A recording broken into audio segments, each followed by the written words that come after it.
Bakit laging magpapakamatay ang narcissist pero hanggang ngayon buhay pa?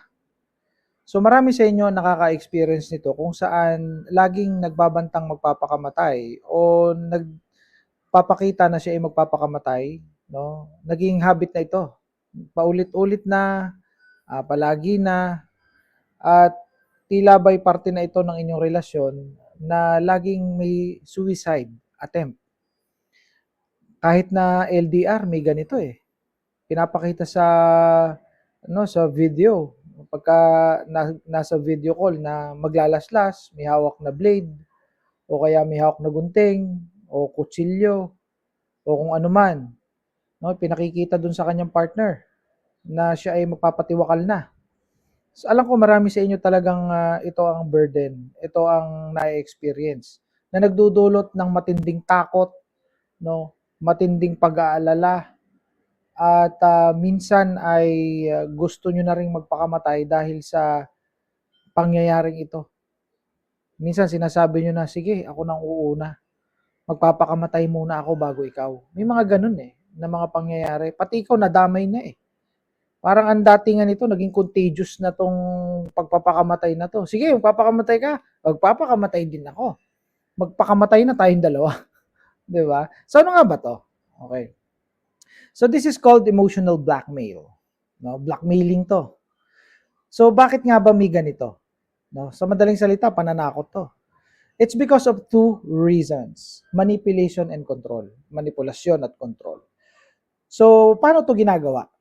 So ang gustong mangyari ng partner nyo na narcissist ay iparamdam sa inyo ang matinding takot at guilt.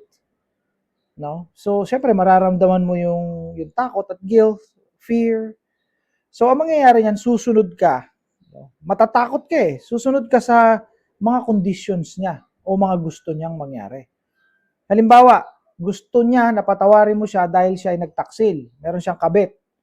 Patatawarin mo. Gusto niyang tanggapin mo yung sitwasyon.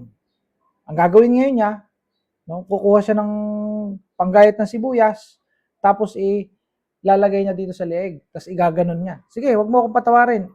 Lalaslasin ko tong aking leeg. Okay, so ganon ang mangyayari. So sa sobrang takot mo, papatawarin mo nga. So ganon yung example nun.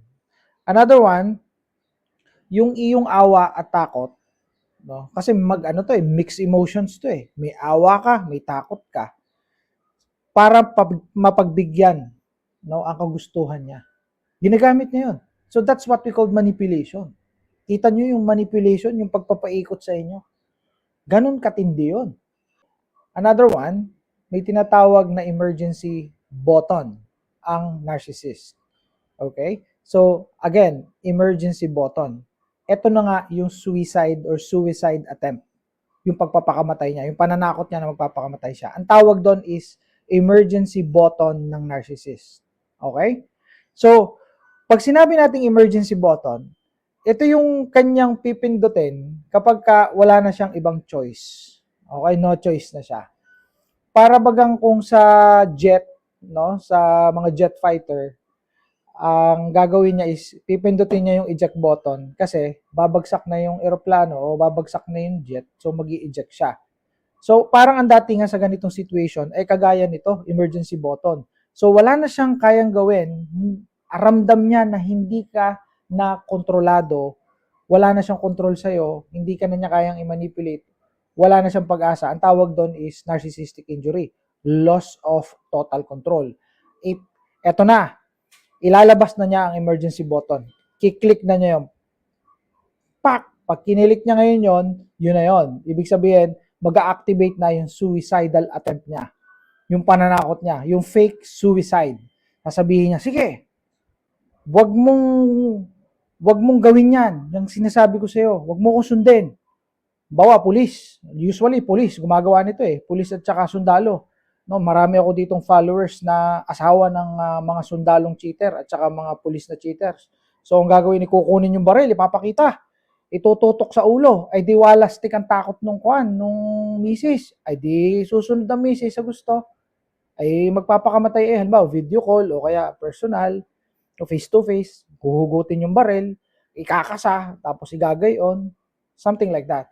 So sa sobrang takot niya, susunod. Manipulated ngayon, controlled. Every now and then, mangyayari ito. Ang tawag dito, emergency button. Pag walang-wala na talagang maisip yung narcissist, eto na, pipindutin na niya yung emergency button. Yun na yung suicidal attempt. Magbiblink sa utak niya na magpapop up na, ting, okay, magpapakamatay na ako. Okay, para ang asawa ko ay aking mamanipulate. Okay, kuha ang baril. Pak! O kaya kung walang baril, hindi naman pulis, hindi naman na otoridad, so kukuha yan ng kung anumang deadly weapons. Okay? Kahit nga yung yung tinidor o kaya screwdriver o Phillips. Sige, tutusok ko to sa mata ko o kaya sa ilong ko o kaya sa bunganga ko. No, something like that. No? Sometimes, no, nagiging funny yung pagpapakamatay niya. Okay, let's go now to takeaway. So, ano yung takeaway ko dito? Ang takeaway ko dito ay eto. Banta lamang ito. Tandaan nyo, pananakot lamang ito. Hindi ito seryoso. Tandaan nyo, hindi ito seryoso. Walang plano, hindi ito planado. Ang magpapakamatay kasi na tunay ay may plano. Nag-iiwan ng suicide notes, tapos walang nakakaalam na siya magpapakamatay. Malalaman mo na lang, patay na siya. Kasi may plano. No? Dito wala itong plano. Ito pa isang performance lamang ito. Sa madaling salita, ito ay palabas lamang. Para ka lang nanonood ng Netflix. Para ka lang nanonood ng HBO, ang datingan nito. So, ito ay drama lamang at ito ay para lamang sa atensyon. Okay? Another takeaway. Alam niyo ang suicide ay seryosong usapan. Ang mental health, seryosong usapan yan. Ngayon, kung palagay mo na tunay na siya ay talagang magpapakamatay, halimbawa ay nasa building, no? Kita mo na isang paa na lang ang nakatapak doon sa pinaka bintana, no? Nakagano na. Talagang kita mo mahuhulog na, nasa 20th floor kunyari.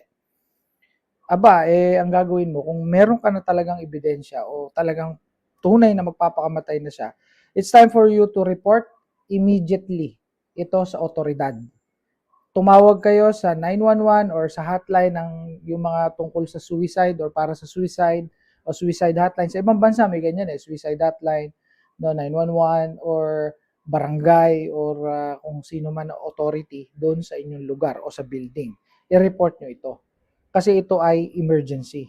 No? Lastly, para to sa inyo, huwag mong hayaang gamitin sa'yo na tool o paraan ang suicide or suicide attempt o pananakot na siya magpapakamatay para ikaw ay kontrolin. Huwag kang papayag ng ganon.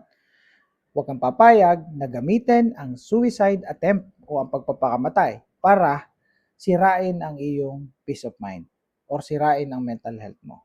Takutin ka, tumaas ang anxiety mo, ma-stress ka. Okay? So, see you in my next content. Bye for now.